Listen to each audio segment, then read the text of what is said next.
আসসালামু আলাইকুম। সবাই কেমন আছেন? আলহামদুলিল্লাহ আমরা অনেক ভালো আছি।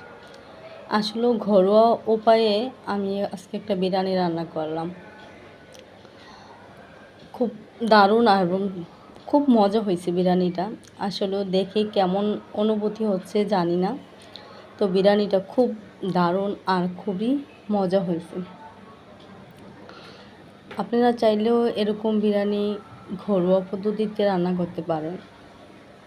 যারা আমরা মধ্যবিত্ত আছি তারা এত স্টাইলিং করে খেতে পারি না, কিন্তু ঘরোয়া পদ্ধতিতে ঘরোয়া মশলা দিয়ে একটু বিরিয়ানি মশলা দিয়ে একটু বিরিয়ানি রান্না করতেই পারি। এটা হচ্ছে বিফ বিরিয়ানি রান্না করছি। আসলে আমরা সাধারণ মানুষের জন্য বিরিয়ানি বলেন, কাচ্চি বলেন, যাই বলেন, যদি রান্না করতে যাই আমাদের একটু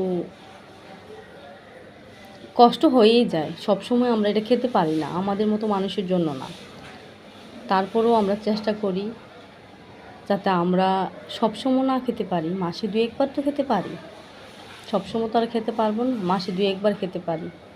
তাই আমি মাঝে মাঝে না, আমি মাসে ২-৩ বার রান্না করি, এর চেয়ে বেশি না। এর চেয়ে বেশি আমি রান্না করতে পারি না, মাসে ২-১ বার রান্না করি, ২-৩ বার। কারণ আমাদের মধ্যবিত্ত, এটা চিন্তা করতে হবে। না চিন্তা করে যদি আমরা শুধু খেয়েই চলি, মাসের ইনকামটা আসবে কোথা থেকে?